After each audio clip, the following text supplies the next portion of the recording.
We're in. We got bullshit to talk about. Honestly, the watching of Kitchen Nightmares was about as interesting a startup as I had to offer.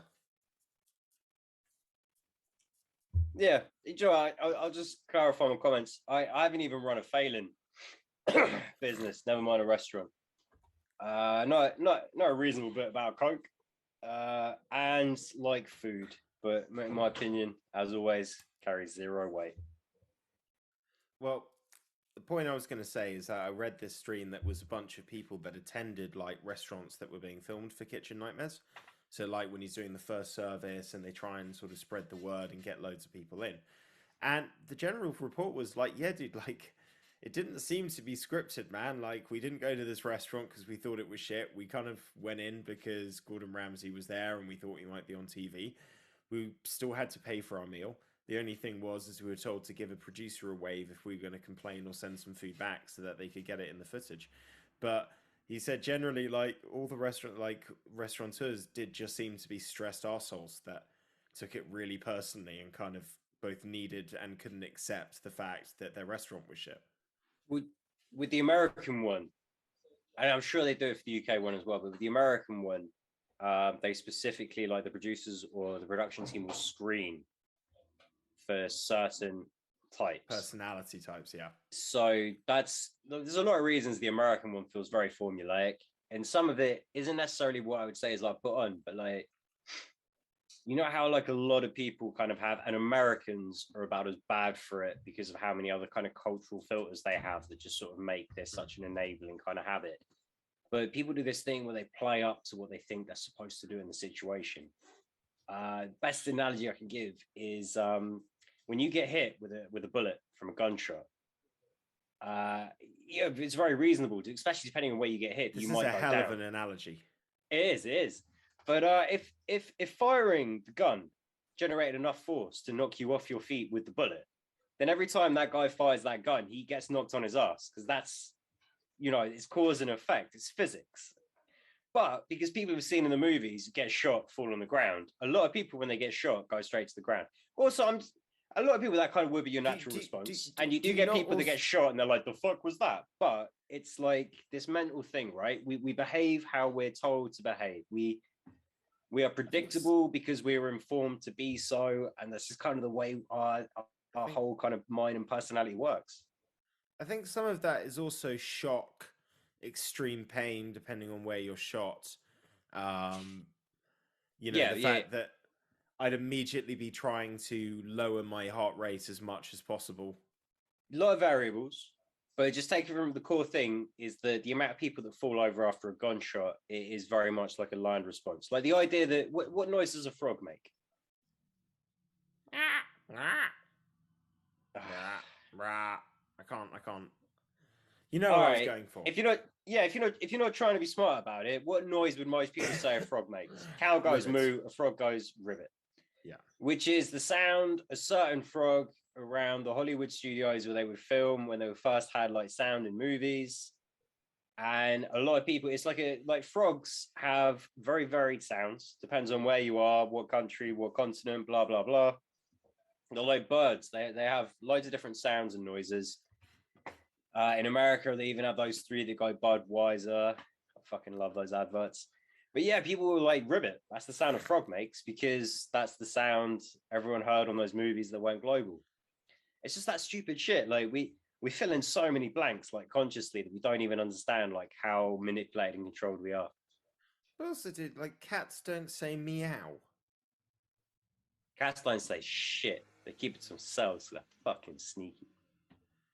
You could you'd be more accurate to say a cat purrs. That's what they should have said. I haven't heard a lot of cats purr, but I'm always wary of the purr. I feel like no good comes after the purr. Oh, buddy, you should meet my dad's cat, man. He rescued it from the woods when it was like a kitten, and so it doesn't behave like a cat. It has like the affection and love for my dad that like a dog would have. Just total loyalty, but also hunts rats. Yeah, It's that the is weirdest. nice.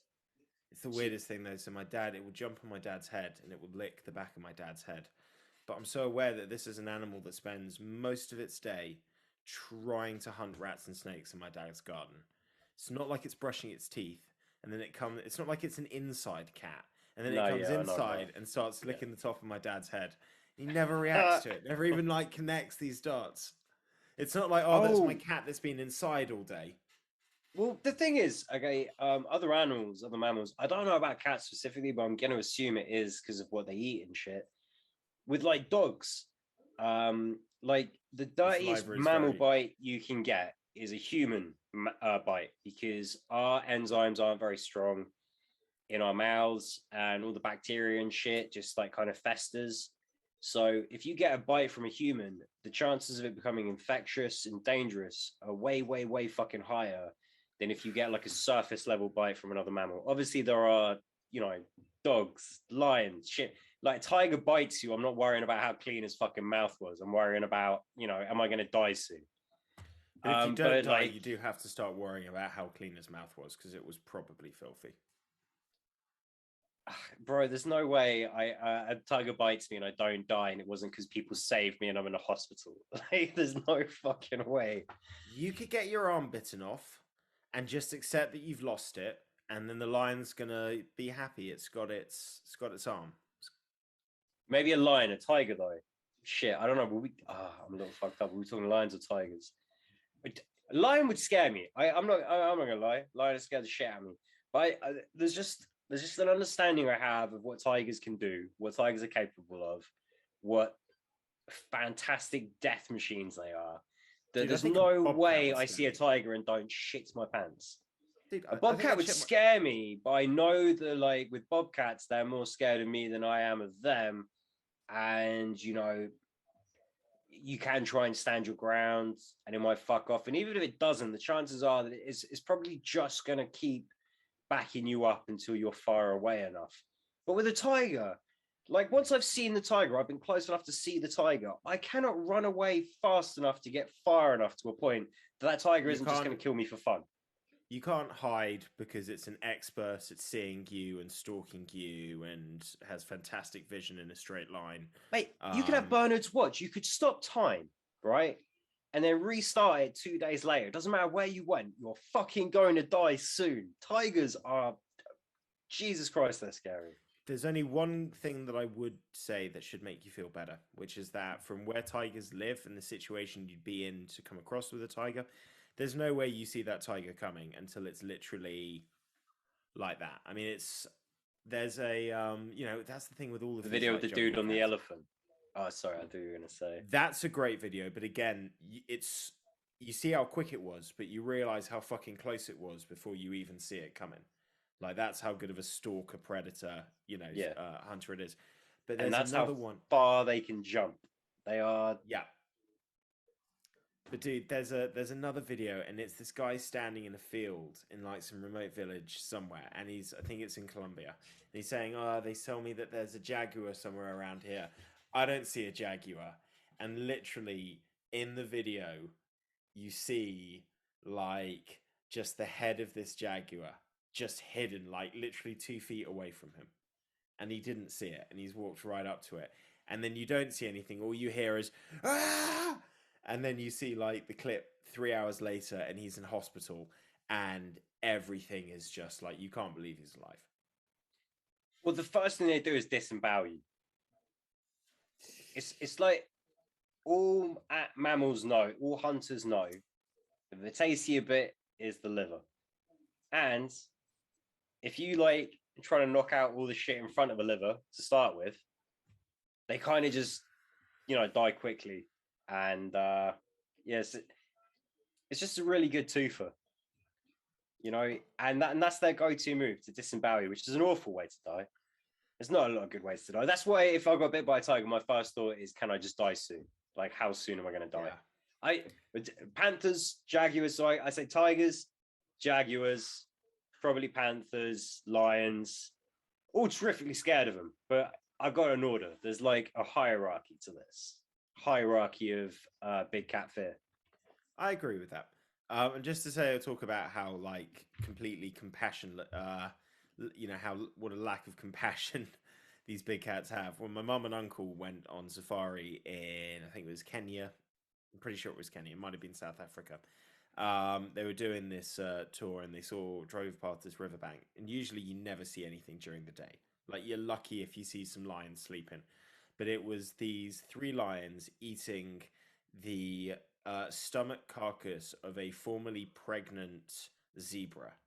And what they had done is they hadn't killed the zebra. They'd attacked the stomach and eaten the unborn fetus out of the zebra's stomach. And this was obviously day 2, so they'd obviously gone back. But you could just, like the way my mom described it, it's just like you got this big fucking alpha male lion, and like these 3 lionesses just caked in blood, looking so happy with themselves. And there's the head of this fucking dead zebra with just a look of just like sheer horror on its face. And it's just like, you didn't die straight away. You were conscious to understand all the horror of what was going on. Have you seen the one of the I can't remember what kind of big cat it is. It might even be like a hyena or a wild dog, but carrying like the monkey with the baby monkey still hanging on to the dead mother. So he gets to like eat both, basically. He gets to eat the mother, and the baby's just kind of keeping himself warm for like the aperitif. Oh god, that's pretty ridiculous. Mother Nature's evil. Talking about tigers though, and man versus tiger, I know 2 stories of people jumping into tiger enclosures. One of them ended up with the guy getting he was found dead the next day, just ripped to pieces. And upon research, I think I've mentioned this on the podcast before, but upon research, they discovered that he'd recently completed like a, like a kind of like short self-defense class. It's one of these like bullshit, takes a couple of elements from martial arts, but it's not really learning a true martial art, but they've slapped a few Half things of it's together. kicking people in the nuts. I think it's more like a bit of Aikido with like some basic like Japanese jiu-jitsu moves and a bit of judo and then some basic strike. Nothing like, like a 2-month course or something like that, and then they give you a badge saying you are now a certified person of self-defense or all the crap. But this guy had some mental health issues, clearly because he jumps into a tiger enclosure. But the instructor who completed this course, using some slightly over-the-top language, said to the guys, now that you have completed this course, you are ferocious enough that not even the most fearsome animal can match you. And obviously this guy had then taken it, to heart and thought, I'm going to face off against a tiger. The other guy jumped in the daytime and was drunk and just kind of like weirdly took this like sort of like war dance stance where he was like beating his chest and like growling and like literally acting like a monkey. And it's the funniest thing. These 3 tigers are in the exhibit. Everyone's thinking this guy's fucked. And these tigers get completely and utterly intimidated. He's just so fucking weird and he's so aggressive towards them that you Was can it see Charlie the tigers. Sheen? It wasn't Charlie Sheen. He was just in there with the tap. Just like, I'm getting that real tiger blood, son. Listen, Charlie Sheen had a lot of money at that point. He was obviously getting his tigers flown in by professionals. He was getting the finest exotic Bengal tigers. He was having them nurture pure tiger cub young, and he would, of course, take the blood from that purity of the tiger cub to get its maximum power. God, he's gone off the planet since he got AIDS, hasn't he? He wasn't on the planet before he got AIDS. There was like, I don't know, pretty much most of 2.5 Men. I want to say that was like 3 or 4 years before he got AIDS, right? He wasn't in touch with reality. Do you remember the sitcom he filmed in his own home because he was under house arrest? And it was like a real legit, like 3-camera setup. Like they really filmed in his fucking home and made a sitcom. Was that called Anger Management? Yeah, I think it was. Yeah. Yeah, and Lindsay Lohan was a guest in it. I don't know. I've seen 1,000 trailers for it. I used to have a lot of love for Charlie Sheen. I quite like the fact that 2.5 Men was basically just the scripted version of his life in so many ways. You're not enough for the crazy ones, though. No, it didn't. I didn't see the episode where he locked Brie Olson in a cupboard for 11 hours. I mean, Jesus Christ, Or how you know you're in a bad situation when you sleep with a porn star and it's the porn star that needs to be worried about getting an STD test. yeah. My favorite part was when he made some headway in that custody battle, and the judge said, under no circumstances are you to report on this decision, this ruling, this ongoing case in the social media at all, nothing at all. Literally, as he's walking out of the courthouse, doors swing open. He's got his fucking phone in his hand, tweeting, "Yay, I'm getting my kids back." And then, yep, off the back of that, doesn't. What a moron. What was his fucking tour called? Fucking Speedballs of Truth or something. I know that's the Torpedoes. one where he No. was talking about being a fucking something from Mars or something like that. I can't This is remember around the what it time was. that he had the Auto Tunes remix from that interview. Yeah, the Tiger Blood energy banging 6 gram rocks went in all That's the how I sound bites. roll. All the sound bites I came am from that one winning. episode. But you know what? It led to one of the best ever Comedy Central roasts, because the roast of Charlie Sheen is fucking legendary. And some of the put downs, he, in all fairness, takes like an absolute champ on stage. It's like Kate Walsh has a great one. He's just like, think of all the debauchery fucking drugs you've taken. The only thing you've lost so far is your kids.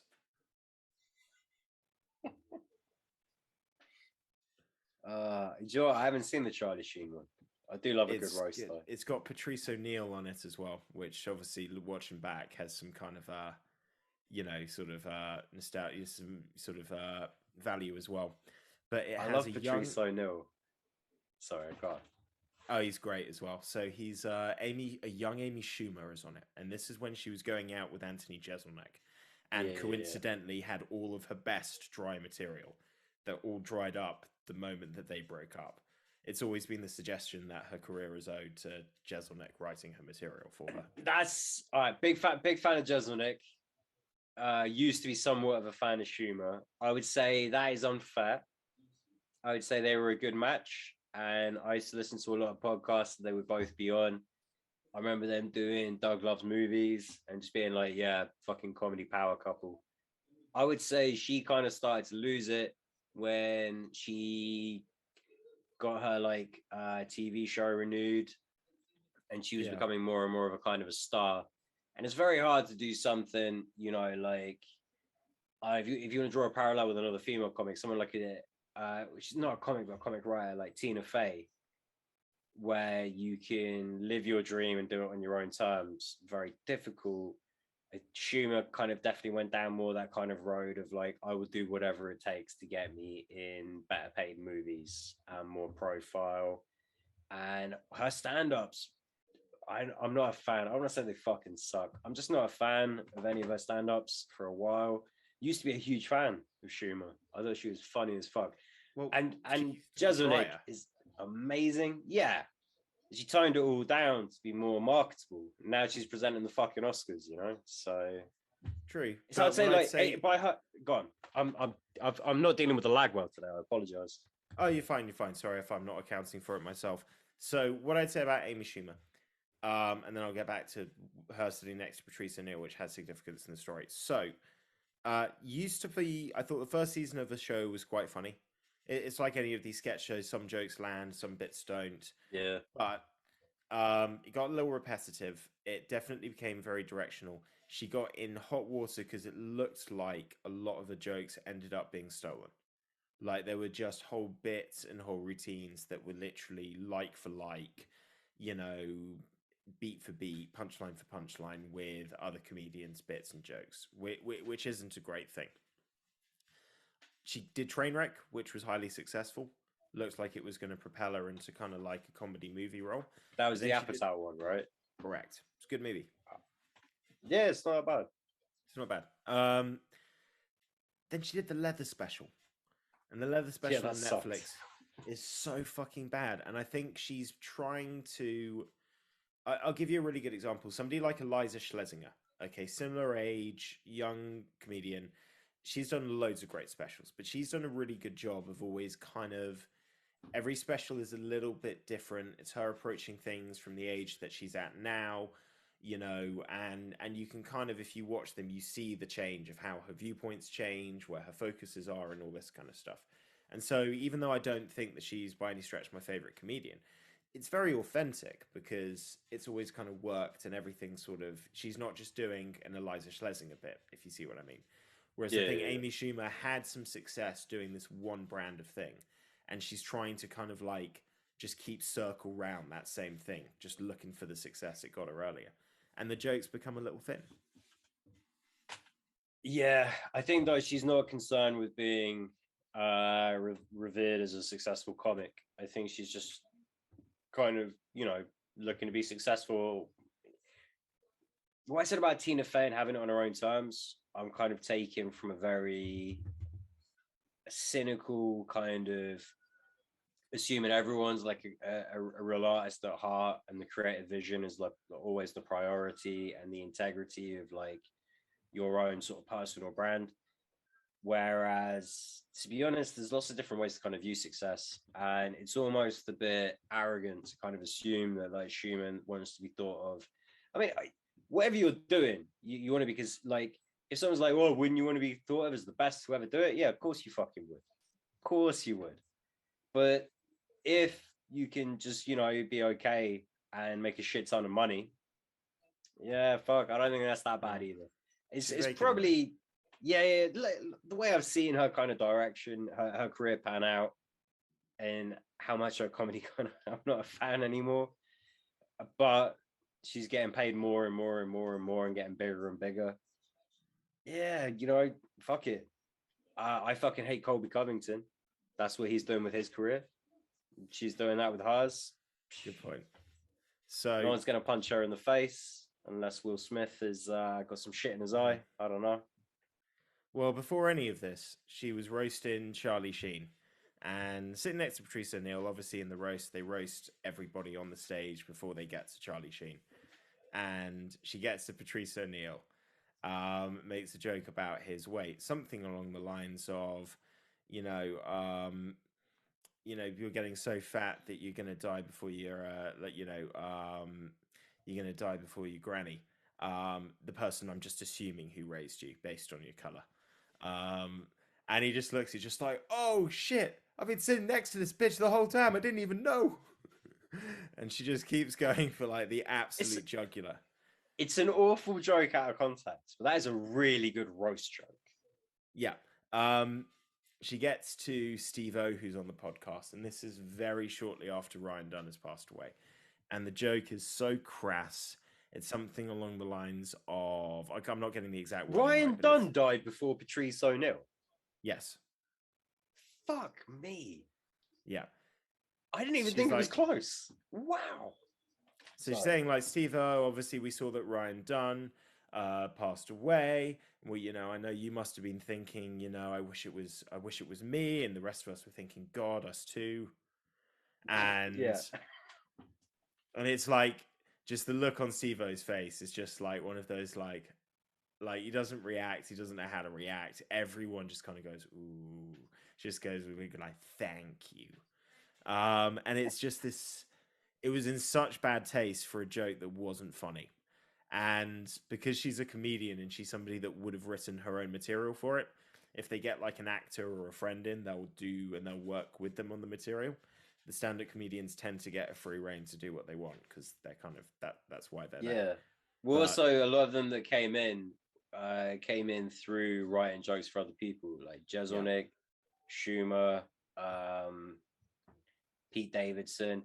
A lot of them would get their entry into the roast by being a Greg Giraldo was like a fucking legendary. It's exactly his kind of brand of humor. I wouldn't be surprised if Patrice ONeal wrote jokes for people before, although he was like a big enough guy. That wasn't his like, he was always doing like Opie and Anthony and shit. But yeah, that's kind of the system. They're a roast comedian farm. They bring them in, get them cutting their teeth, and then put them out on the front. So this is my first exposure to Amy Schumer, and in many ways it was just this like bad first impression that kind of sat with me, I suppose. And even when it was kind of changed, it didn't take a lot to kind of set me back to that. Those are some that pretty first good impression. roast jokes, though. I mean, didn't Jimmy Carr did a fucking 9/11 joke to Pete Davidson? It's fucking amazing, man. It was on Rob Lowe, but all of his best hits were. It was Rob Lowe, yeah. All of his best. That fucking conservative one, the fucking right wing, like Fox News fodder. I can't remember. Ann Coulter or something like that. Yeah, he's Ann just Coulter, like that's it. His insult of her, like the Pete Davidson one is brilliant. He's just like, there's been a lot of jokes about Pete Davidson's dying in September 11th. But I'd like to remind you, this is not the roast of Pete Davidson's father. That was in 2001. Yeah. So good. The Ann Coulter one. So go ahead. I was gonna say, like, if you haven't ever seen a comedy roast, you just go on YouTube and type in roast battles, because they've done like so many other things. But you can just see comedian square off with comedian, which is where they have to get even nastier, because they can't just play off like commonly known things. And there are some fucking appalling ones, and there are some amazing ones. And it's exactly the sort of trashy shit you should be watching on a Tuesday night. Wednesday or Thursday. Wednesday night is probably going to be dropping, right?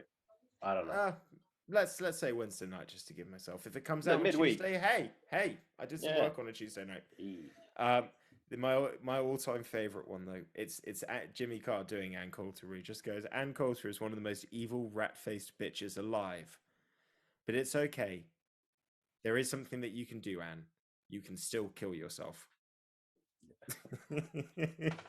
It's just so dark. The best part is with that one is she ends up standing up, and Pete Davidson's talked about this on Rogan, where obviously she's not a comedian. So one, they couldn't believe she'd agreed to be on it, but two, they were obviously trying to give her a lot of focus and help. And she refused to go or work with any of the comedians or do any of their jokes. She just said, I'm going to make my own jokes. This is all terrible stuff. I'm just going to do my own. And they're like, okay, it's your fucking funeral, lady. And she goes up and she bombs so fucking hard that she spends the second half trying to make it look like the joke is that she's just using it to try and plug her book. But it's so obvious that that's come up on the fly as like a fuck, nothing's working. I'll try and make it look like I'm being shit on purpose kind of thing. And it's just, it's so sweet. It's even worse than any of the jokes made about her. It's just watching her just and bomb on stage. I had to pause it halfway through and go take a bubble bath just to calm down a little to come back to it, because that's how cringe inducing it is. And it's honestly all of 2 minutes. And there is nothing worse than watching a stand-up comedian bomb on stage. It is the most... Depends. It depends on the circumstance. You're right. But you know what I mean? If somebody just is flat, just comes out flat, dead, and just nothing works, it can be... It's an awkward experience to watch. I don't know. I kind of like open mics. I kind of like just sitting there and just being like, maybe the next one will be good. I'm just trying to be encouraging. And I do like it sometimes where a comedian will have something of a breakdown. Weird. I went to a very small... I used to go to a lot of small shows. I went to a small show in London one time, and the headlining comedian was some guy out from Canada. Very funny guy. Actually, it was really funny. At one point, he made fun of my friend. He said, "You look like a crypt keeper." And then later on, he was doing some crowd work with my friend's girlfriend, asking about my friend again. And he was like, "Oh, well, you're a keeper." And my friend, without skipping a beat, went, "Crypt keeper." And he went, "Fuck this country. When you get heckled in North America, no one's thinking about it. I don't have to put up with people coming up with smart responses." It was really funny. But that wasn't the meltdown. The comedian before him, the warm-up guy, was like legit having a crisis of faith in the middle of the show. And I couldn't understand why, because his stuff was hitting. And I thought he was fucking hilarious. I thought he was so good. And then halfway through, you can see the panic attack starting to seep in. Like, I know that guy did not have a good night when he got off that stage. There was a lot of like very controlled breathing maybe for some hours. He was not in a good mental place, but he was still fucking making it work. Even when in his mind it had all gone to It's all going complete wrong. shit and he was just going scorched earth on the stage, I was like, this shit's still pretty fucking funny. This guy's still kind of killing it. Can't remember his name. I've never seen him pop up on anything. The Canadian dude I've seen pop up on some stuff. The other dude, never seen him come up on TV or any podcasts or anything. But bad panic attack. no, who the fuck knows? Also, he was like mid-40s doing this kind of warm-up act for a very small show. So I'm like, is this just a side hustle or whatever, or who knows? Because like that's the thing, like when you're going to like comedy shows and stuff, you do see comedians that are like really fucking funny for parts of their set, and you kind of realize the reason you don't see them on TV and stuff is that they're not really going at this to make this a living, to do this full time. This is what they have to do when they're not working their 9 to 5, well, and it's same as anything. If you're not putting the hours in, you're not getting the product, you're not getting the end result. What's the dude? I swear, like if you speak to any of like the successful comedians sort of nowadays, most of them will say that it's to be a stand-up comedian, you're talking about like doing it as your job for 10 years before you're even any good at it. Because that's how long it takes to actually get to the point where you can do a special, you can do a 40-minute, 50-minute show and fucking nail it and have it well worked out. Because like lots of people think they can be funny, and people can have, most Tom, Dicks and Harrys, I bet you could get them on stage for 10 minutes and they'll find 2 minutes, a good anecdote that they tell in the right way and gets a response. But it's just connecting all of those bits. And certainly when you have like, a very high level comedian that's able to kind of like, have an overarching joke and all of these different hits and jokes, but they all build into this larger joke that's going through, that is, that's a craft that doesn't happen overnight. And I'd argue even some of the best comedians today don't quite have that ability. Well, yeah, because it doesn't matter how smart you are or how good at writing you are. If you didn't get out there and fuck that joke up 20 times, 50 times, 100 times in front of a live audience, you were never going to get that joke where it needed to be. And the best jokes are the ones that you do fucking bomb with so many fucking times before you kind of just get the delivery right, get the nuance right, get the setup right, get the misdirect right, and just get it to the point where, yeah, I'm talking about fucking a baby, but now it's funny. It's difficult. Well, I think also stand-up comedian, it's one of those things you've got to have some tread on the tires, in my opinion. You got to have lived a life. Like you've got to the real unless you're great Ricky ones, Gervais. Dude, that guy still had some fucking experience coming into it. Not like real stand-up experience though. That dude's a fucking life outlier. experience. Life experience. Like, life experience. Yeah. Because the thing is that like all the best material I see from guys, they've just got those extra few years on them where you have some of your own personal experience to be able to draw different perspectives and nuance from. I think a lot of young comedians can go into material that's very obvious and very simple and easy because you haven't necessarily kind of had a detailed experience of certain aspects of life that then you can kind of draw comedy from. Yeah, but also he does stand up with the confidence of a man that's been doing it for 1,000 years. Yeah. He is an outlier. I bet if you could go back and get a 15-year-old Ricky Gervais and go be an MMA world champion, we would be talking about him as the first 3-weight UFC champion, Like, I honestly believe that guy could have fucking done anything. He's just insane. Actually, shit, that was why I was, when you started talking about Kitchen Nightmares, I was like, I know what we should talk about today. Americanizations of other countries' TV shows and stuff. Which ones worked, which ones didn't. Because the only one that I can really think of from UK source material would be The Office. It's the only thing that was bigger than the original. Before you get into that, for anyone that's very confused watching the show right now, there was no fights, man. We got a big show coming up later. We got a big show for UFC 273. You got 2 belts on the line. You got Mackenzie Dern. You got Kamzat. You got a bunch of good fights. You haven't got Gastelum. That kind of sucks, but you know what? We're dealing with it. We got some good fights. It's going to be great. So We're talking about just whatever we want, really. We'll tie it into a bit of MMA. I've got some theories, a couple of interviews I want to talk to you about.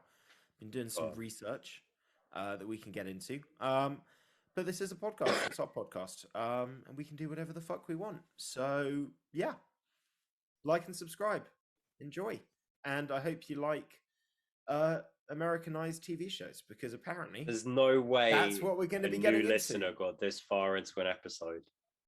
No Oh, one buddy. that hasn't already liked and subscribed got this far into a bullshit episode. Okay. Our current This is the subscribers, coldest of cold opens. If you think we're going to talk some MMA today, we like real MMA. we get some views on these videos, but we don't get likes.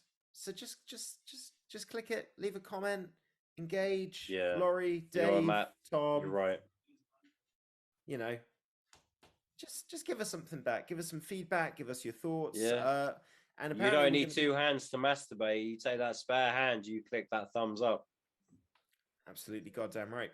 And tell us, Laurie, since apparently we're going to be talking about Americanized TV shows, what is your view we don't on have your to, favorite by the way, Americanized TV shows? No, I actually think this is a fun topic. So straight away, I will say this. American Idol continued and lasted way longer than the technical British foundational original Pop Idol. Yeah. Because Pop Idol got dropped and became the X Factor, which was its own different thing. But the format for American Idol was way more successful. And it wasn't the same production company, was it? Was it? I think Simon Cowell was in Pop Idol as well, right? He was, yeah. But it's slightly different. Yeah, basically they just they took the idea and ran with it, and they took Cowell, but it was like a totally different channel and production team and everything. I think I can't really. I watched Pop Idol, right, with my family when I was like, fuck, I don't know. I want to say I was like a teenager. Was that Hearsay? Was the band that they made, right? I can't know. They did Pop Star first, which was that's the band. one I watched. Yeah, from Pop Star came Pop Idol, which is when you got Will Young.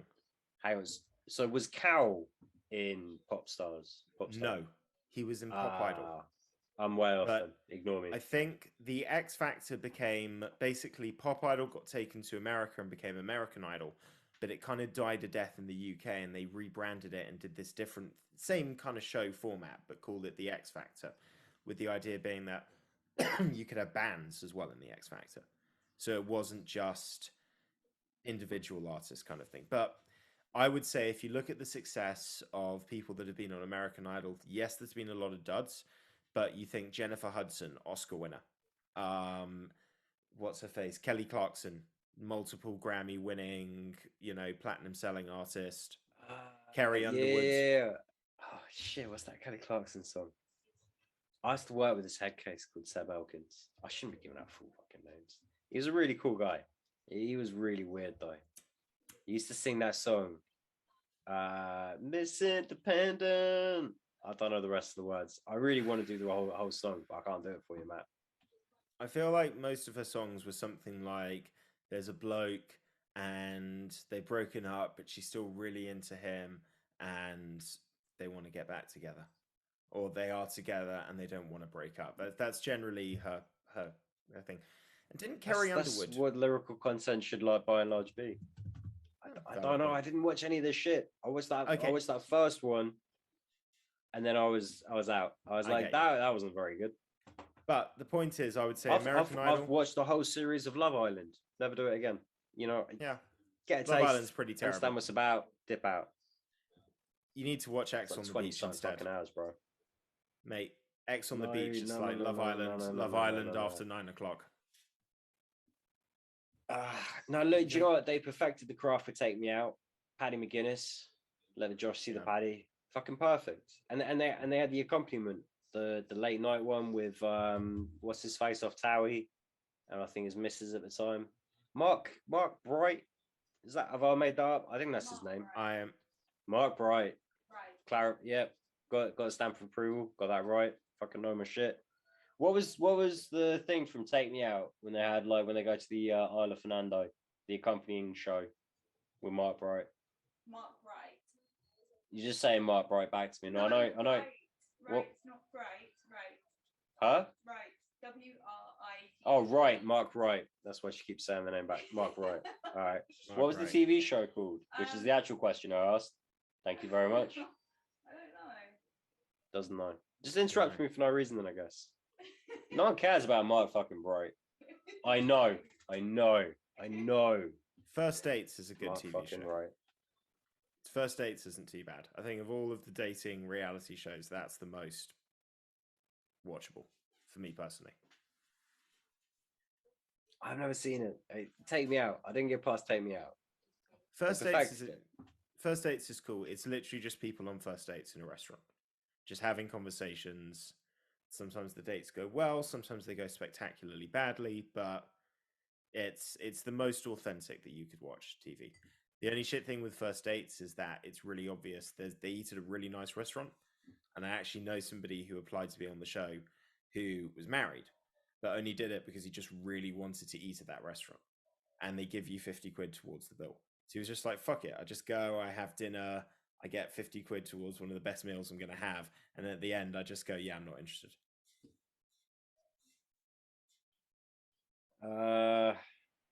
It's not how a marriage works. You're definitely getting divorced. He didn't get accepted, Yeah, fortunately.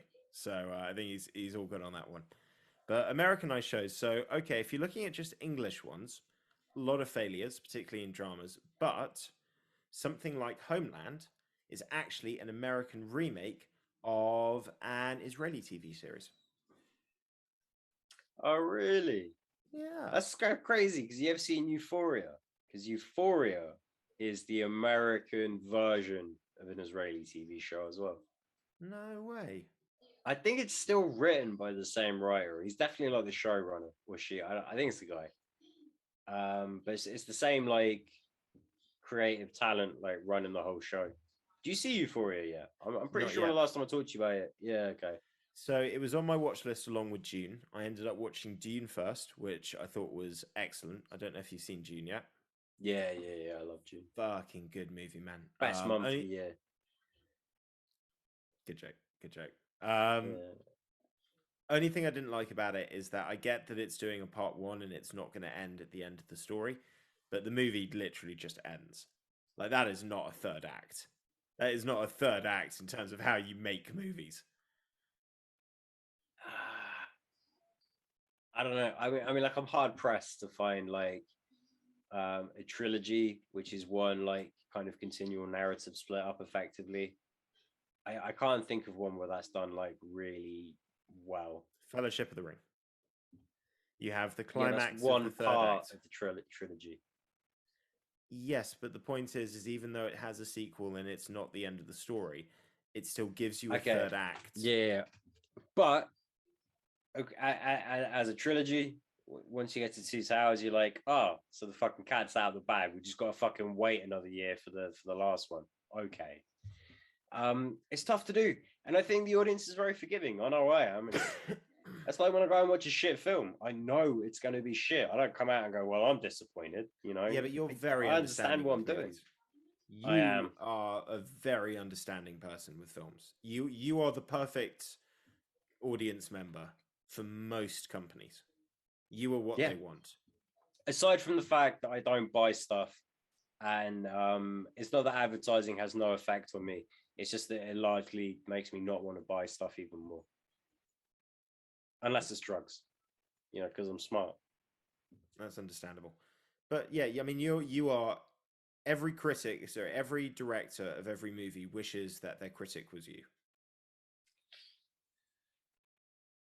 I'll still say some nasty shit about it. I'll enjoy it, but I'm still going to say some nasty shit about it. There's very few perfect films in my eyes, though. I'll say that. It's just I have a very low threshold for art. I listen to some weird music. I've been to some weird fucking galleries and gallery shows, and I've enjoyed some weird fucking plays. And you're right. I will watch just about any fucking movie, honestly, or TV show, except for what one didn't I see that you saw? Oh, the fucking Charlie Sheen one, mate. I watched the fucking Meth and Red show. You ever see that? The Method Man and Red Man sitcom? No, I heard about it after I watched the movie How High for the first time, but I never got around to watching it. It's so networky. You can't even compare it to How High. It's awful, but it's also amazing. I kind of love it. How High is not exactly a fucking masterpiece. Oh, close though, isn't it? It's Pretty got close. That's a strong 9 out of 10. it's got some great lines. It's got some great lines. It's got some great moments. I Need Money might be my favorite side character of all time. Who's this guy? I need money. I was walking past him and he's holding up a sign saying, I need money. I said, shit, me too. We've been making it together ever since. It is a fucking amazing film. I love the end where they're like, how do we tie this shit off? Like, how do you end this Oh, film? when they smoke a bong that was made by Benjamin Franklin or some shit like that. Yup. It's like, well, you think they've written themselves into a corner here, lads. How the fuck are they going to tie this one off with a bow?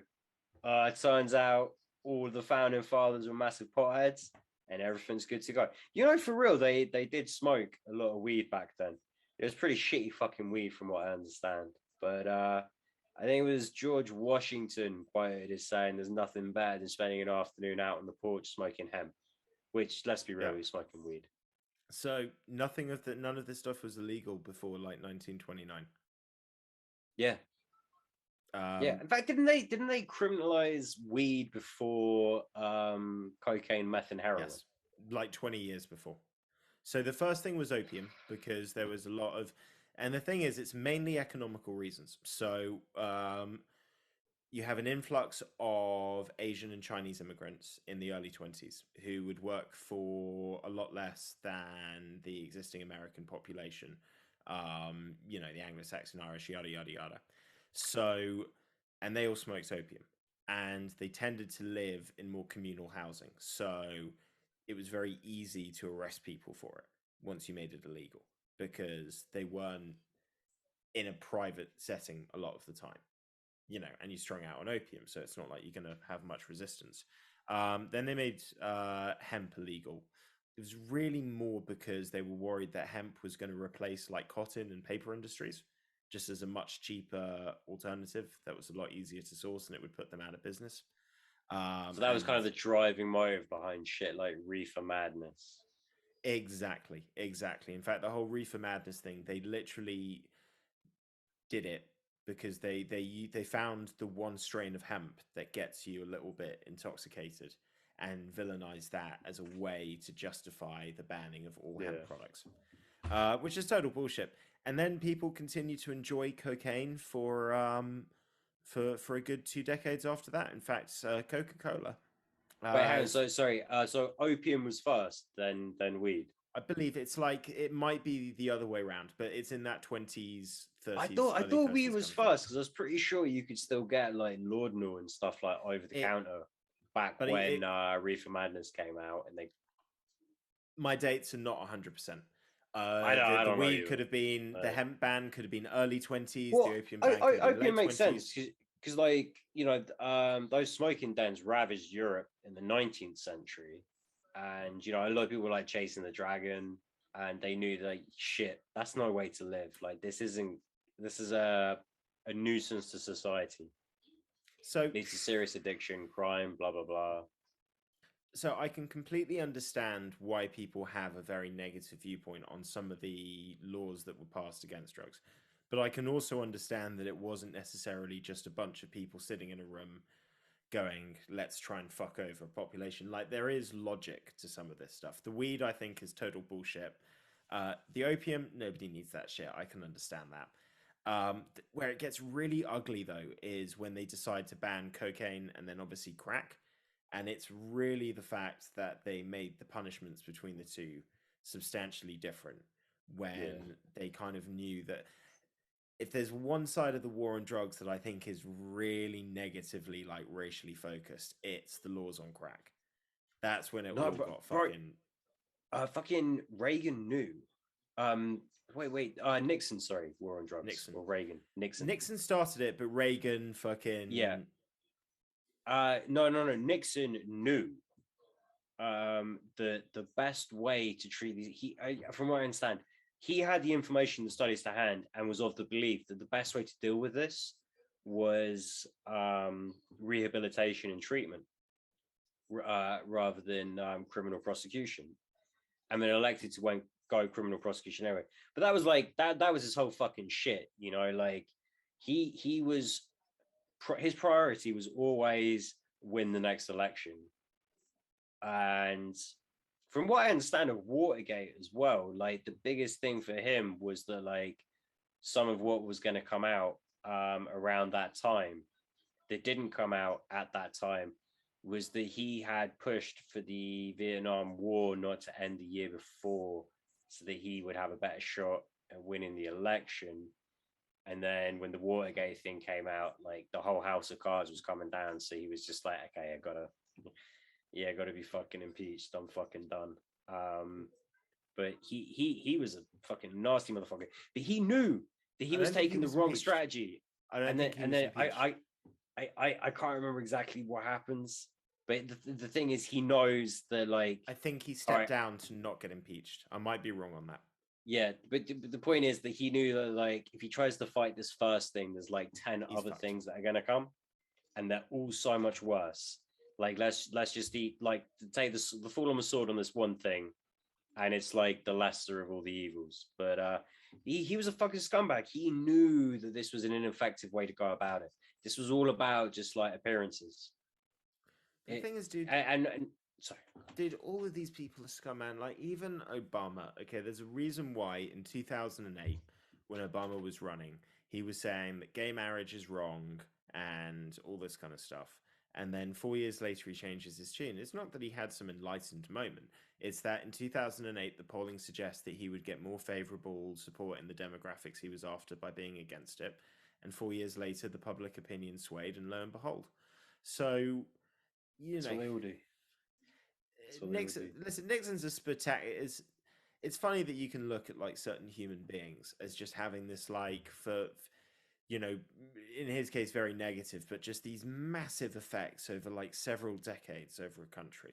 So like for better or worse, you think Winston Churchill, centrally involved across like 2 different world wars, 40 years of politics, and all the good, the bad, and in between. Nixon just seems to so all these things: Vietnam, the war on drugs, the Watergate scandal from like the 60s. Shit, you know what else?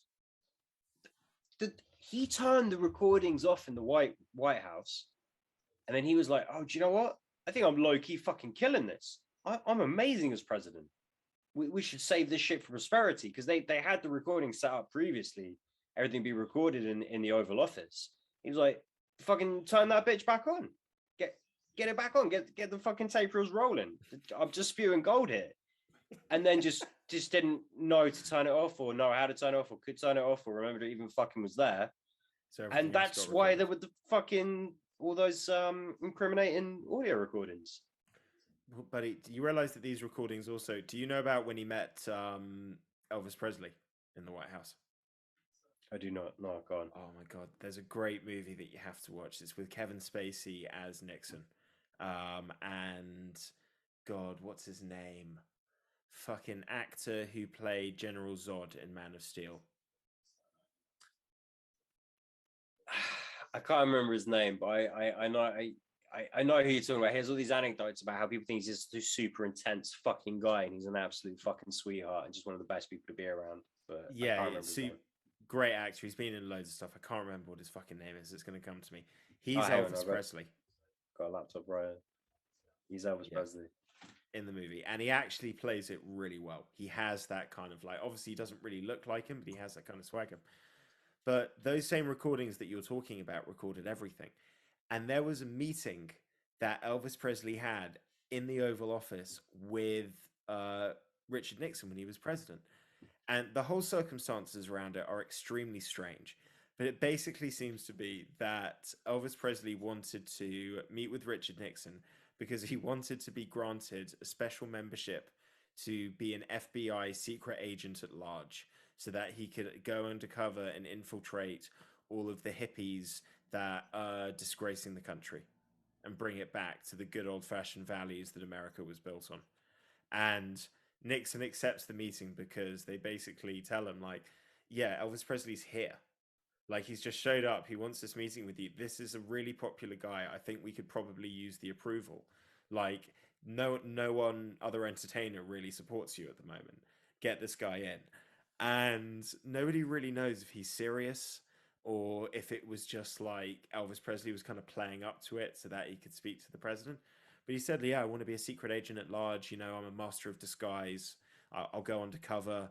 I'll go undercover with any group. They'll never know me. I can go into the Black Panthers, just blend in. They won't even know I'm not one of them. This is transcripts, man. Like, and obviously the movie's taken from this. But yeah, and he keeps saying this, like, man, these Rolling Stones, man, these hippies, they're ruining good old fashioned rock and roll, American rock and roll. You know, these kids are on the wrong track. We need to get them back on. And Nixon's just loving it. He's just going like, I've always thought the same thing. And then it ends with Elvis Presley showing Nixon his karate moves. Oh, yeah. Because he was a big fan of karate. He'd do that. And yeah, just showed him some of his favorite karate moves. And it's just the strangest. So it's basically all the Elvis cliches from the later Elvis years essentially seem to be based off this one kind of recorded meeting.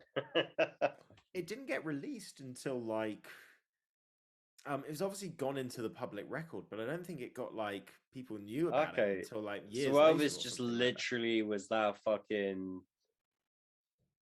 samey, just this cheeseburgers, karate, and fucking weird. This is like 71, 70, something like that. Like this is when he's already well established in Vegas, and he's kind of you know, he's not recording new material. This is kind of him going off the deep end. And he was a weird guy, man. Like apparently he used to have an obsession with spending money on his family.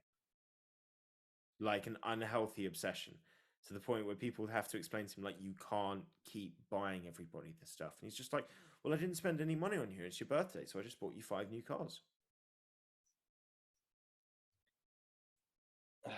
I mean, he had stupid money. Yeah. And also crazy time as well. Imagine fucking Vegas having a residency at Vegas during the 60s, right in the middle of the mob still kind of running everything. Yeah, I don't know. I'm not really that big into casinos and that. And I know they got like fucking everything in Vegas, but I don't know how much I would kind of love that. Probably a smart man. I think I prefer more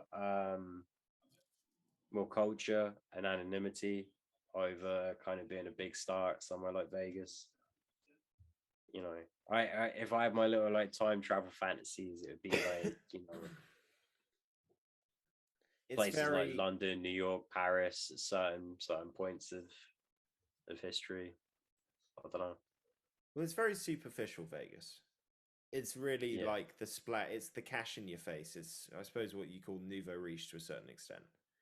You know, whereas the culture, you know, Paris, all that kind of stuff feels like the kind of the well-established, the historical, you know, the old. Yeah, man. Like in Vegas, you don't like go have a stroll. You know what I mean? One, you're gonna get fucking skin cancer. You're gonna get a melanoma. Two, it's not really that nice outside. It's all about just getting from like one building to another building as quickly and conveniently and comfortably as you can, and then you're in that building and you're good, and you're just gonna spend a day or two in that building. You know, pretty much. Which appeals to some people, just not me. I don't know. I'd love to go once, man. I'm not gonna lie. I guess to me it just feels like Butlins. I think go Butlins when you were a kid. Yeah, I think it'd be different from Butlins, man. I think from what I've heard, I know for you, it just doesn't interest you. I get that. Okay, let's try and get back onto the topic. You said you brought up Americanized shows. Oh yeah, go on. No, I'm trying to think. Have you got any suggestions? If you think shows that they did better in America, good ones. Shit. Because ones that failed, I know for a fact, like Skins never even got off the ground. They tried to do the IT crowd, it didn't work. Red Dwarf didn't work. Peep Show didn't work. Nothing that was too dry, nothing that was too satirical ever translated over. Oh well, they were never kind of like that in the American versions. They were always they changed the tone. You know, they were largely rewritten.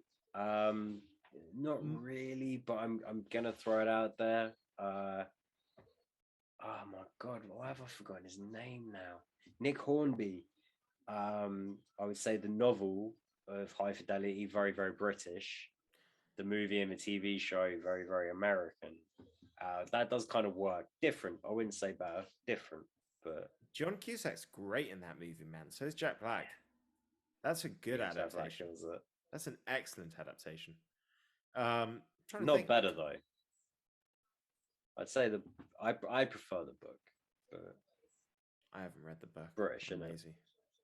If I'd That's read the book, fucking I'd great, probably man. agree with you. Oh shit! That I go Hornby again. Fever Pitch, the American one with The Jimmy American one is Fallon, Drew Barrymore. doesn't touch the English one. Does not You kidding touch the me? English one. Way fucking better. No, you've got Colin Firth in the English one. You've got Mark Strong. You've got it being about Arsenal, my fucking team. You know, in one of our greatest ever seasons. Hang on, It's not. so you've read the book, yeah? That is the one I have read the book on. Okay, yeah, I thought so. Yeah. My dad was a big Nick Hornby fan, so he used to have all of them. But I just spent most of them. I just stared at the cover of like About a Boy in High Fidelity, and there was another one I can't remember. But Fever Pitch was the one that he was just like, okay, you will like this book. And then obviously I watched the movie, and the Jimmy Fallon one, it's just a typical American comedy, whereas the book and particularly Colin Firth, it's about a guy at that point in your life where you're having to kind of start to let go of some of the things that truly mean something to you to make room for all the other stuff.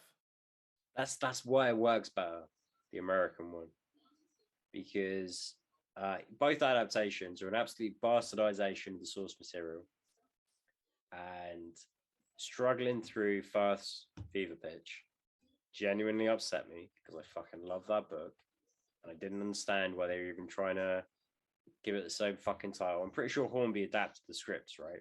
For both the American and the English movies. I think he's Even got to say. still, I'm like, what the fuck are we doing here? Like, why? Why do it like this?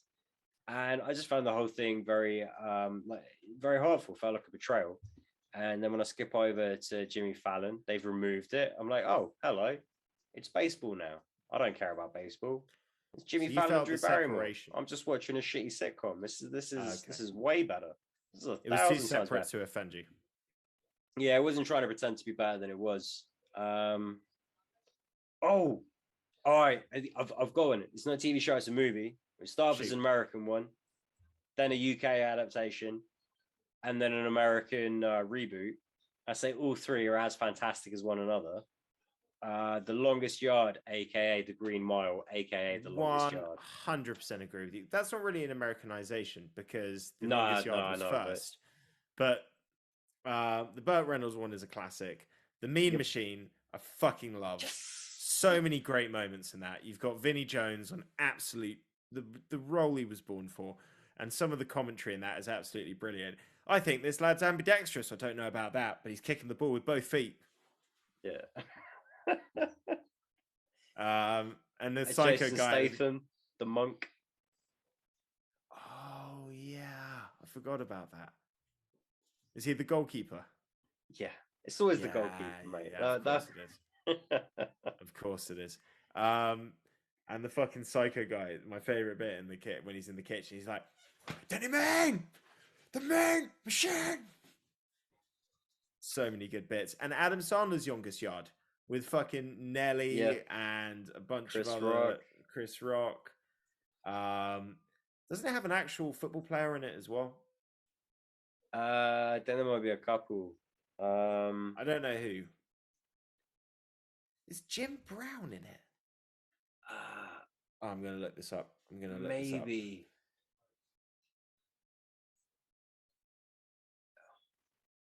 I'm gonna look this up. I'm gonna look this up as I keep talking while I buy time.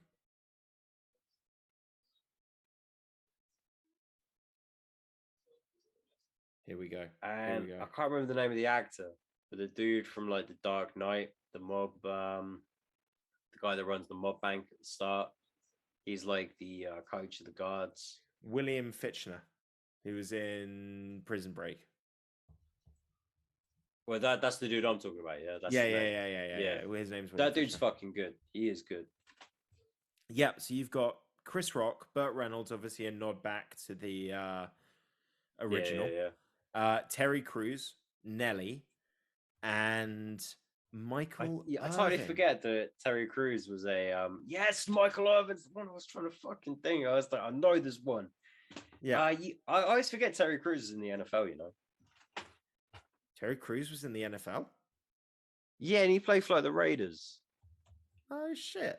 Oh, and Bob Sapp was in it as well. That was the other name. Yeah, let me look up. I swear Terry Crews played a few former linebacker. Not for the Raiders though. LA Rams, San Diego Chargers, and the Washington Redskins at the time, now the Commies. Also now the LA Chargers. Hey man, 5 years in the league. Maybe he wasn't a star, but that's still something.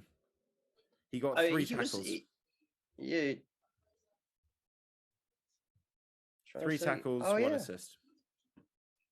Technically played for the Eagles as well, but only through the preseason. Hey, he still fucking did it, man. He still fucking did it. Yeah. And obviously, like, against the NFL, I don't know where he played college, but he must have been a fucking beast in college. Talking about the NFL, man, you have been harping on all off season that you are going to be very upset if the Eagles use 3 number 1 draft picks this draft, and you don't have that problem because you guys have pulled off a trade with the Saints. Has that gone through now? So you are giving up your 16th pick for the 18th, right? For the 18th, and you're giving them the 19th pick as well.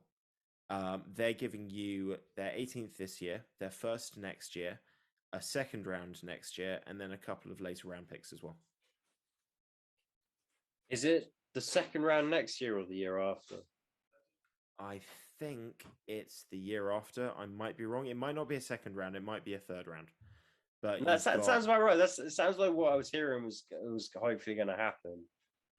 I gotta be honest, like looking at it, and I was like, yeah, it looks like the sort of trade that an Eagles fan has drawn up. So can't really complain. Unfortunately, the position we're looking at, it might be like good quality for like bringing in like a young wideout or something. But it's like the last fucking thing I want them to whiff on again. So it's like, yeah, like let's just fucking trade back. Like not trade back. Let's trade out to like next year and the year after and be smart about it. I think if somebody like a Drake London is available, I think it's not worth it. No. Firstly, because there's 3 rookie contracts means re-signing 3 first-round players that you want to pan out. Best case scenario, in 4 years' time, we're losing 2 of them, maybe just 1 of them. But either way, like it's just not good business on a way, shape, or form. We want to stagger this out. Howie Roseman, the one good thing he does. Well, actually, no, he trades well, but he also he works some black magic with the cap situation. This year is the last super shitty fucking year. Next year we become more of a player in free agency. So it's really about not like fucking things up. You know, what's the point in freeing up some money for next year and trying to be a contender just to have like the brakes kind of fucking hit, like get the next like speed bump in 4 years time and be like, well, you're fucked again. Yeah, I get this is perfect. 3 first-round picks at that point in the draft. In a lot of ways, it's worse to have 3 first-round picks in the top 5 because if they do all pan out, it's just going to be so much fucking money you're spending all at once. But you want to have all of these picks spaced out into different years and all of this talent coming together slowly and creating a small window. Best case scenario up to about 5 years where it's like we're a contender, and at the end of that you can try and do some shit, pull off a trade, bring in some free agents, whatever, extend that time.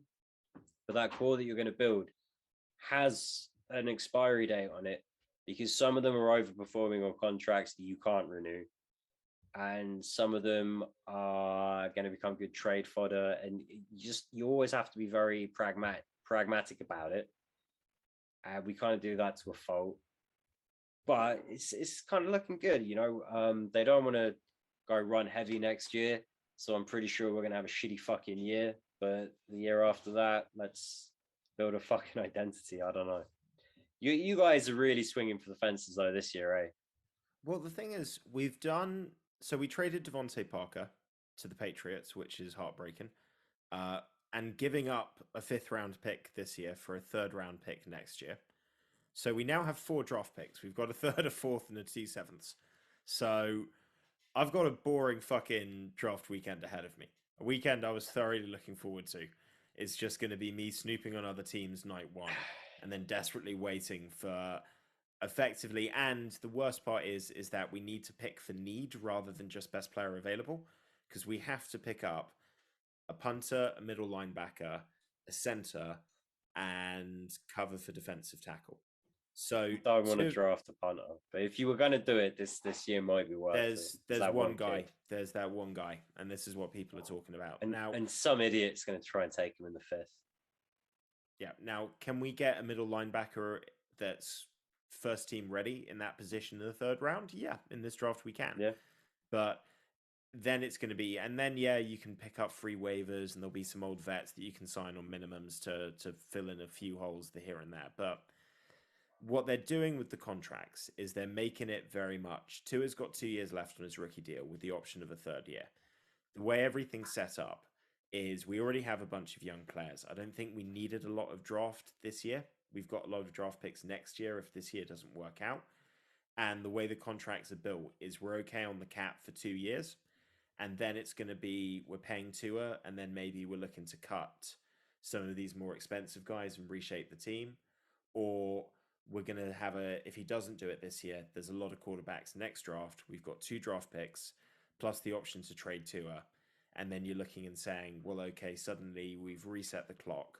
We're back on a 4-year schedule for a quarterback.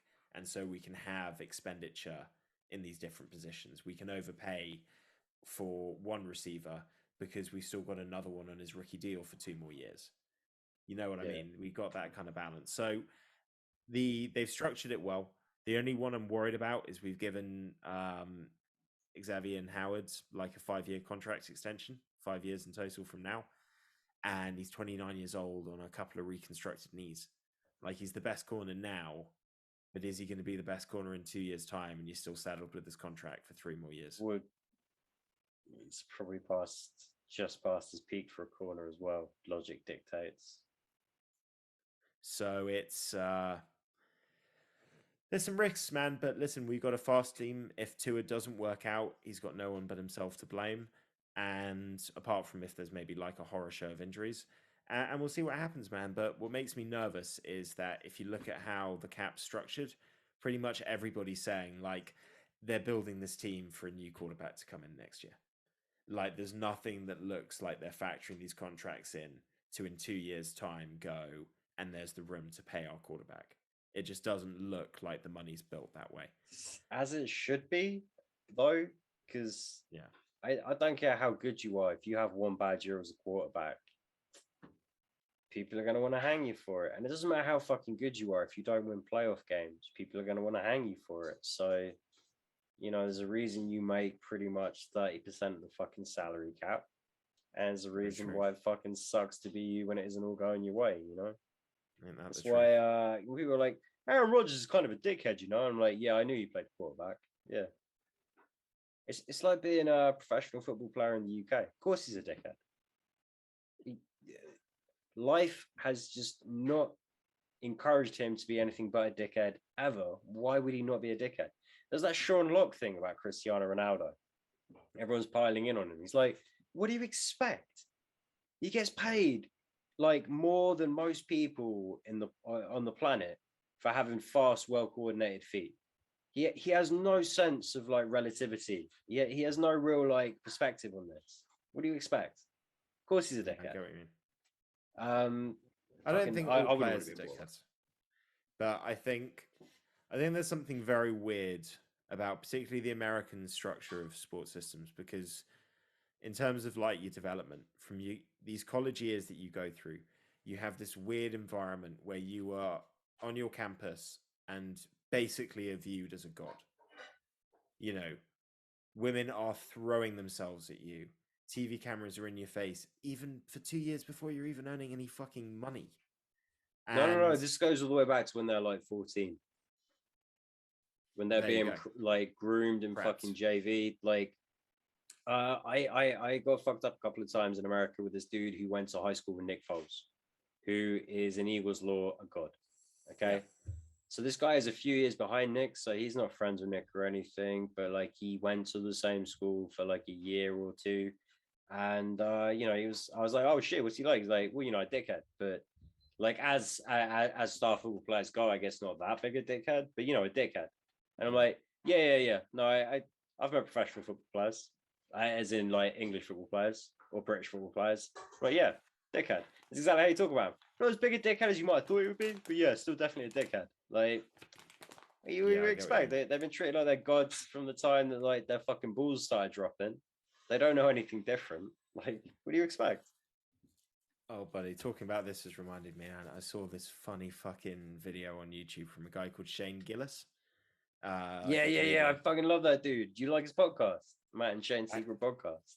I haven't seen that, man. I just this clip came up on my feed, and it was the last white football team. I don't know if you've seen it. I've seen the special. I can't remember that joke. All I can remember right now is the joke about the age of consent. I can't remember the way, but yeah. So Like, fuck, it's a what they skit. saying? He's got two bits. So he's got his live special where he talks about Alabama football, and then he did Yeah, a sketch. that's one I've heard. Yeah, So the Alabama football one's great because he's talking it's about like like this if transsexuals documentary. want to get some respect, they need to get like an SEC championship thing. Like, yeah, Exactly, exactly. So that one's brilliant. And he's got the whole bit of, like it's 1971 when they finally got together. It's like a little late to give yourselves high fives. The joke being that they only did it because a USC team just destroyed them with black players, and suddenly they were like, "Okay, come on," they wanted to win.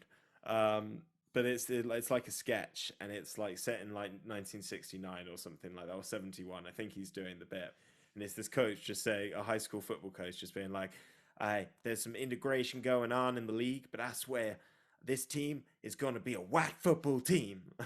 We're going to destroy these black sons of bitches." Game one. And it just flashes to like a news article. It's just like Church Creek gets annihilated like 47-3. And he's just like, okay, I get it. I get it. Little run heavy. We're going to air it out. That's right. Death from above, rain from the sky. It's like 7 interceptions in the loss. And the skit keeps going on. He ends up hiring a black coach. And he's just like, yeah, so we're going to put the white players in the first half, get a big lead on the team, and then we'll let the black players come in second half. Just see things out. The article then is like miracle second half comeback. He's like, okay, I get to see the pattern. shit like this is why he got fired from SNL. That's bullshit. That's funny jokes. He got fired from SNL before he worked a day on SNL. He got hired, I think it was the same week. People were like, oh, but his podcast and his YouTube channel and his Twitter feed, like he says some like racy, edgy shit. And it's like he does. A lot of it's pretty fucking ironic though. I don't ever think the guy's actually like racist. I think the guy kind of hates racism to the point that he's always making fun of him. But that's why he got fired. He didn't get fired from SNL. He got cancelled. That's why the dude had to put a stand-up special out on YouTube because no one else was going to give him a shot. He had to put it out for free, Oh god. and it worked well. Other people are doing that now. I've seen like a There's bunch of like such good stand-ups on YouTube just on there for free. Do you think we're kind of going back to that like 80s time? You know how in the 80s the whole thing was about there were the comedians that were sort of doing the kind of like edgier stuff that couldn't really get on TV, and then the real gig was you wanted to get like a Tonight Show or something like that, and you wanted to get on TV, and so people were doing clean material. And now it's kind of going the other way where people, the comedians that are doing the edgier stuff can't go on maybe the big networks or maybe like Netflix. And so they're just having to do this like individual stuff. But there is a market for it. I see it more like the music industry in the noughties, where radio control was kind of being relinquished a little bit because people were pirating music more, and there are always going to be those kind of bastions of comedy like on television. Um, that comedians want to do that, and also there's kind of like the challenge of like being a good joke writer, like Brian Regan, Jim Gaffigan. Unless someone told you about it or you were consciously thinking about it, you would never really pick up on the fact that they're clean comedians. You just be like, yeah, this is really fucking funny. And you'd be like, he hasn't sworn or said any dick jokes or anything. You'd be like, oh, no shit. Just, this kind of the art of like joke writing.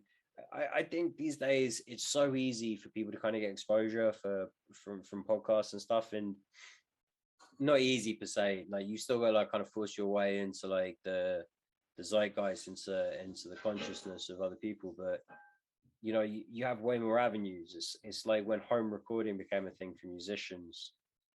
Comedians can very much kind of take control of their own kind of exposure to an extent, and I kind of see it that way, where although there's always going to be the genres and the kind of established kind of fan sets, and those people are going to go to specific kind of mediums to and channels and things to find what they want. There's way more peripheral stuff now. People have fucking YouTube channel. So Shane Gillis has got a YouTube channel that he does with one guy, a podcast he does with another guy, and does his own shit as well. And to the point that he actually got himself hired by SNL before it all kind of came falling down. And he is very much like that kind of like noughties kind of garage band that were like, yeah, we'll do fucking MTV and we'll do like Top of the Pops and we'll do everything else, but we'll also do a shit ton of like secret shows and we'll just do whatever the fuck we want, and we'll release like a 5-song like EP like for free from the website. We'll just do whatever the fuck we want. It's that's what it kind of reminds me of. But yeah, it is in some ways like a bit like the 80s, I guess, in the like there's like way more of a boom now, and there has been that kind of cycle of censorship where I feel like the 90s was all about fuck political correctness, and kind of like the noughties was more like, well, what does that even fucking mean?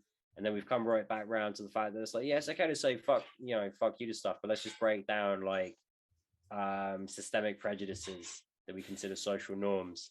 And then other people are like, oh, you're being a social justice warrior. And then people take it too far. I mean, you've got like this whole idea of being right wing or left wing, and neither of them make any fucking sense. Every time they talk, I just think you sound like a fucking child. What the fuck? But also, I think there's been I think people started taking jokes literally. And I think there's been a loss of an understanding of somebody saying something on stage isn't necessarily them expressing their actual thoughts. And quite often comedians will, like you say, it's Ricky Gervais had a great bit on this where it was in response to the Will Smith slap at the Oscars. We were saying like, why can't you make jokes about the terrible things? Those are the things you need to make the jokes out of the most. We already enjoy all the good things in life. It's the terrible stuff that you need to find levity in, that you need to be able to search and find the joy and find the humor and the pathos and everything that comes with it. And I think there's this idea that people hear a touchy subject come up, and it's like unless you give a certain response that they agree with, they're not willing to even just listen to what the point of the joke is. And certainly if you take a comedian like Andrew Schultz, he was talking about this all the time. He's like, for a lot of his comedy, he's trying to find the rational devil's advocate to the accepted opinion on something, and he's looking for the humor in that. But it doesn't necessarily mean he agrees with it. It means that he's trying to explore that and pour the comedy that he can from that point of view, and the irony of that, and all the rest. Well, it's a funny angle, and it's a terrific platform for like for trying to craft a joke. It's exactly where you should live. Yeah. It's like one of my favorite Mitchell and Webb sketches is the two Nazis standing at the battlefield, and we the bad guys. It's just it's so simple, but it's so brilliant.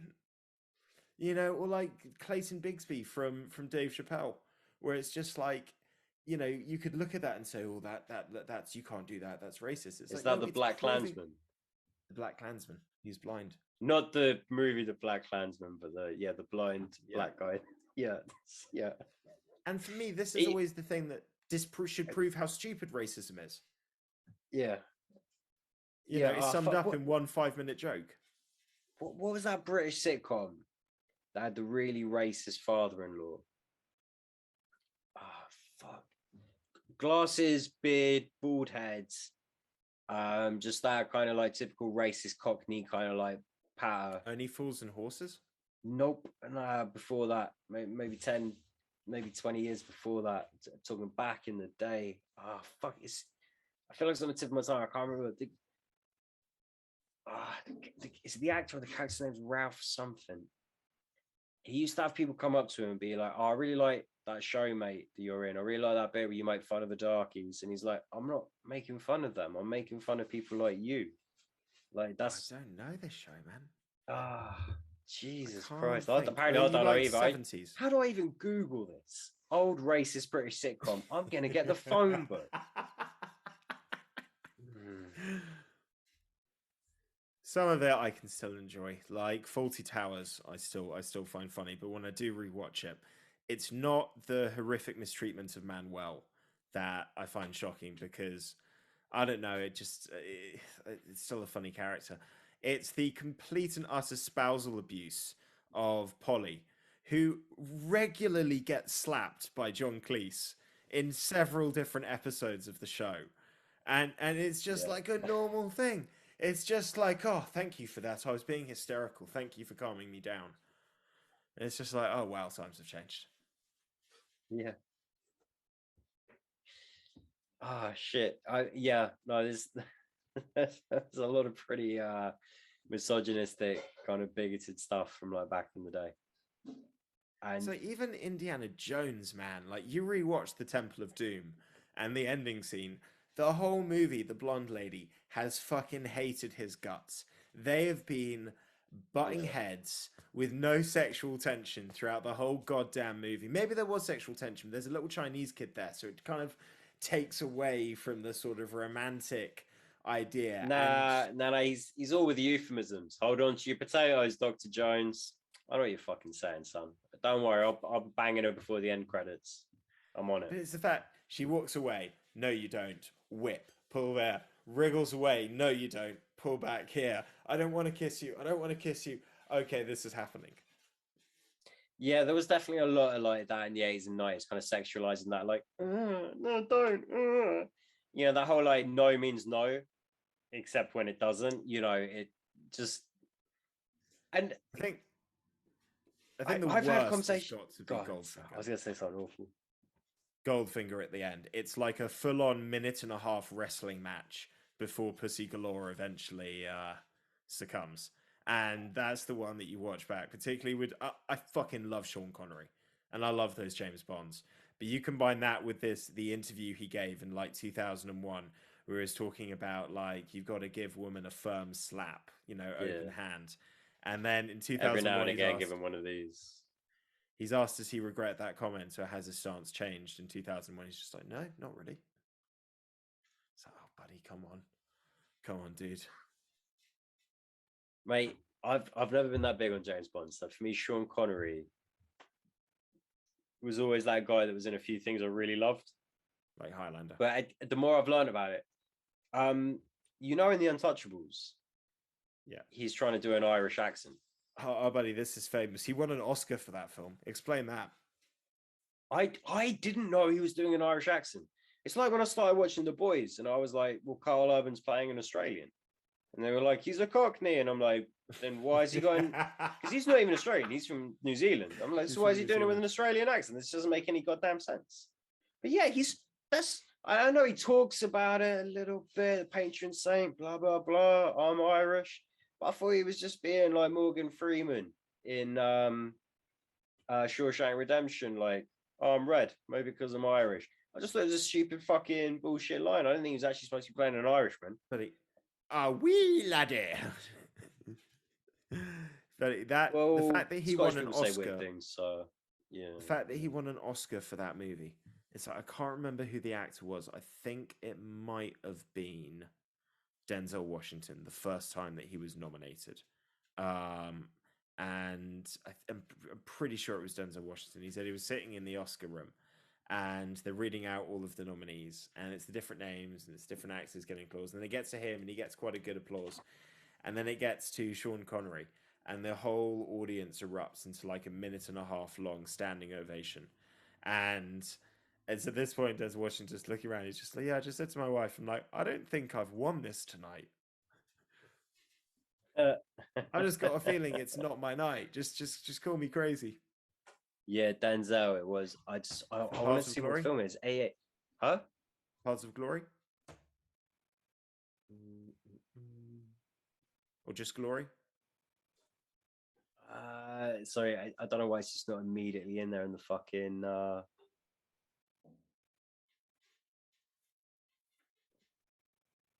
This article's no fucking good. All right, keep keep doing a better job than I'm doing right now. Yeah. Words. Well, I'm gonna look into we've been this. talking for we've been talking for about an hour and 40 minutes. We should at least touch on a little bit of MMA because I have been doing some research and I have rewatched Aljamain Sterling versus Peter Yan 1. And since this is the bullshit podcast, I've got some bullshit opinions on this. Wait, so when you text me that he's a direct fighter, you meant other than the knee? Yes. Okay. So I've watched Dan Hardy's I was going to say it's kind of a foregone conclusion if you lose your belt to disqualification. It's not really. It's not. So he's lost 2 fights. Do you know why Peter Yan lost the first fight of his career? I don't even know who he lost the first fight to. Magomedov. Oh, snap. And he lost it because in the 5th round, he illegally headbutted him in a close fight after visibly being frustrated for the last 2 rounds. Now, Dan Hardy break it down, but for starters, Aljamain Sterling, I remember that fight being that he was pretty much outclassed after round 1. And actually, although he gets very tired, he isn't doing that badly. Like you can tell 3rd, 4th round on, he's struggling. But really, there could be an argument made that he could have been 2 rounds up. The first round was very close. It was pretty much all him apart from the knockdown. He was very unsuccessful with a lot of things, but he was giving Yan some problems. And even though he said a bunch of crazy bullshit since he's won the belt, that's obviously not true. The one thing that I do agree with him on is I think the knee happened because Yan was getting frustrated. I think he was just a bit annoyed. Like, you know, the fact that he could take up this on his back jiu-jitsu position whenever Yan was trying to put pressure on. I think Yan was frustrated. And if you look at other points in the fight, he illegally slams him on his head intentionally. He throws the same knee when Sterling was downed at a previous point in the fight. And this is what Dan Hardy picked up on. And it's so interesting because Mark Smith's the referee and he acknowledges it, doesn't stop the action. Because what happened is just before the knee lands, like Sterling's trying to get up and avoid him, but it kind of clashes, but not sort of like badly. Yeah. It's not a bad impact. Well, a lot of people do that because the most damaging knee you can throw is the one that's barely legal.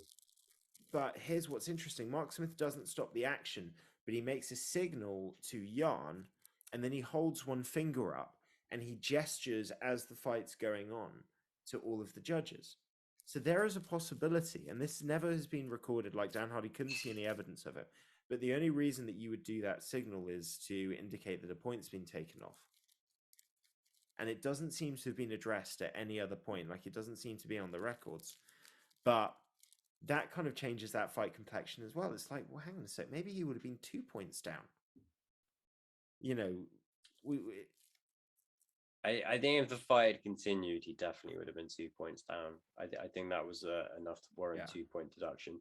The thing is, at the time I felt like Aljo had probably taken the first 2, and then the big thing though was like the huge change momentum, and maybe Jan's getting frustrated. He's a very competitive guy. All fighters are a little bit dirty deep down, you know. You wouldn't thrive in that kind of sport if you didn't have it in you. There are way dirtier fighters. John Jones is always a blatant fouler. You know, fuck it. I don't think that Aljo is as big a dog as the odds have him. I do not like his chances at all, but it's an interesting one. Do I think Jan's a dirty fighter? By the way, it can. What are the rules around slams? Because I thought with slams, I really was just kind of carte blanche. No, you have to make an arc. You can't pile drive. So you can lift somebody up and you can arc them and slam them on their back. You can flip somebody over and arc them across. You can pick somebody up and arc them down. Do you see what I mean? What you can't do is pick somebody up and just plop them down. Right, the trajectory has to be somewhat has to be arced of a curve, or not a curve, but it can't be like straight, like a 6'9" elbow. Basically, you can't slam in the same way you throw an elbow, like, or pretty much. You can only slam in the same way you could throw an elbow. And you can't pile drive. There was a pile drive last week, wasn't there? There was. It should have been picked up. So you can't pick somebody up, turn their head downwards, and then spike them straight down. Now, but you could do like Jordan Levitt against fucking Matt Wyman. You can do that though. It's still an arc down, and you're not necessarily the head's landing, but you're not framing the head to then pile drive it down and put that pressure on the neck. A exception to this is something like when Rose got knocked out with the head slam by Andrade, because Rose was in a submission position. So she'd put herself in the position where she was out of place when she got slammed. So that's slightly different. But put it this way, out of the three big underdogs, and they are big underdogs, plus 350, plus 450, and plus 500 for Aljo, Burns, and Korean Zombie. Do you not think that an argument could be made Aljo is the best likelihood of the underdogs to pull it off? Burns. I think Burns gets smoked, man. I don't think he gets smoked. I'm going for Kimaev in the pick show, but I think it's very, very close. We'll talk about that in a couple of days, though. We'll talk about that in a couple of days. How buzzing are you for it, mate? I'm fucking. Oh yeah. Especially after a week off. I'm at a strong 9, I would say. I like the last pay-per-view, but this is 2 title fights. It's just different when there's titles on the picture, on the line. Plus, although it's a replacement, huge Korean Zombie fan, so always a plus. Never in a dull fight. I've got to go. I can't believe I let it go on this late. I was about to say. Guys, thanks for watching the bullshit episode. We'll be back with real MMA content later this week. Peace out, guys. Bye, Laurie. Bye, Dave.